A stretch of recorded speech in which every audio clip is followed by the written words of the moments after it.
안녕하세요. 여러분의 부동산 투자에 가족의 마음으로 성실하고 책임감 있는 중개를 하는 한남 뉴타운 우리부동산입니다. 지난 시간에 이어서 재개발 사업 분양 자격 2편입니다. 주택 재개발 사업의 분양 자격은 시도 조례에 의해 규정되고 있다는 것은 이제 아셨을 텐데요. 재개발 사업의 분양 자격이 어려운 이유는 서울시의 조례가 재개발 사업 진행 과정에서 일어나는 문제의 해결을 위해 여러 차례 개정되어 규정이 바뀌어 왔기 때문입니다. 특히 2010년 7월 15일 개정된 서울시 도시 및 주거환경 정비 조례에서는 많은 변화가 있었기 때문에 2010년 7월 15일을 기준으로 구조례 적용 대상이냐 신조례 적용 대상이냐가 나눠지며 분양 자격에도 차이가 있다는 점을 기억하시면 좋겠습니다. 참고로 지난 시간에 한남 뉴타운을 비롯한 서울시 대부분의 재개발 사업 지역이 구조례 대상이라고 말씀드렸습니다. 오늘은 지난 시간에 이어서 근생이라고도 하는 근린생활시설의 분양 자격에 대해 알아보겠습니다. 근생이란 신축 빌라를 지을 때 주차장 때문에 더 이상 주택으로 허가가 나오지 않을 때 상가를 지어 주택으로 전용하는 것인데요. 사실상 주거용으로 사용한 경우와 상가로 사용한 경우로 나누어 생각해 볼 수 있습니다. 2008년 7월 30일에 개정된 서울시 도시 및 주거환경 정비조례 부칙에 따르면 사실상 주거로 사용되고 있는 근린생활시설의 경우 조례 개정 전 2008년 7월 31일 이전 정비계획 공람을 했으면 주택 소유 여부와 상관없이 입주권을 주었습니다. 그러나 2008년 7월 30일 이후 정비구역으로 지정 고시된 지역은 정비구역 지정 고시일부터 분양신청 기간 만료일까지 세대 전원 무주택자인 경우 분양 자격이 있다라고 개정되었으며 사실상 상가로 사용한 경우에는 상가 분양 자격이 있습니다. 10번째는 협동주택에 관해서인데요.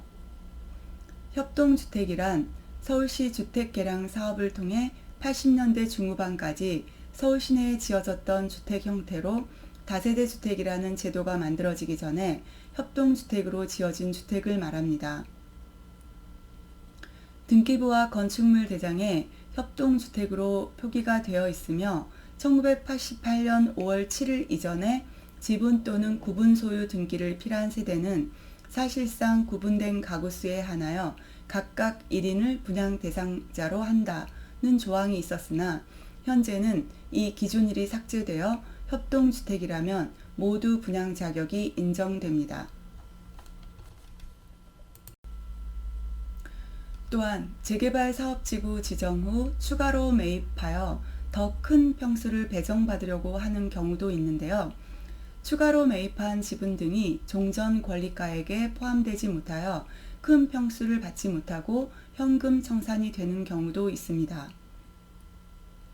예를 들면 필지가 주택과 함께 있거나 구조례를 적용하는 경우 2003년 12월 30일 이후 분할되었다면 종전 권리가액에 포함되지 않으므로 사전에 확인이 필요합니다.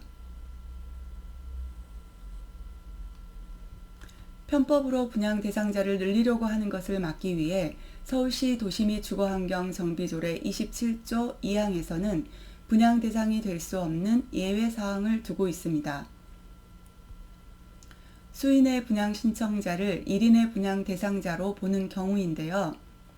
첫 번째, 단독주택 또는 다가구 주택이 건축물 준공 이후 다세대 주택으로 전환된 경우. 두 번째, 관리처분 계획 기준일 현재 수인의 분양 신청자가 하나의 세대인 경우. 세 번째, 하나의 주택 또는 한 필지의 토지를 수인이 소유하고 있는 경우. 네 번째, 2003년 12월 30일 이후 한 필지의 토지를 수개의 필지로 분할한 경우. 네 번째, 하나의 대지 범위 안에 속하는 동일인 소유의 토지와 주택을 건축물 준공 이후 토지와 주택으로 각각 분리하여 소유한 경우. 여섯 번째, 단독주택 또는 비주거형 건축물을 공동주택으로 신축한 경우 등입니다. 이 외에도 공유필지 위에 건물이 있는 경우 등 재개발 지역에서는 쉽게 분양 자격을 알기 어려운 여러가지 형태의 물건들이 있습니다. 특히 재개발 지역에서 공인중개사의 역할이 중요한 이유입니다. 우리부동산은 찾아두시는 여러분들을 가족처럼 여기고 성실하고 안전하고 책임감 있는 중개를 할 것을 약속드립니다. 감사합니다.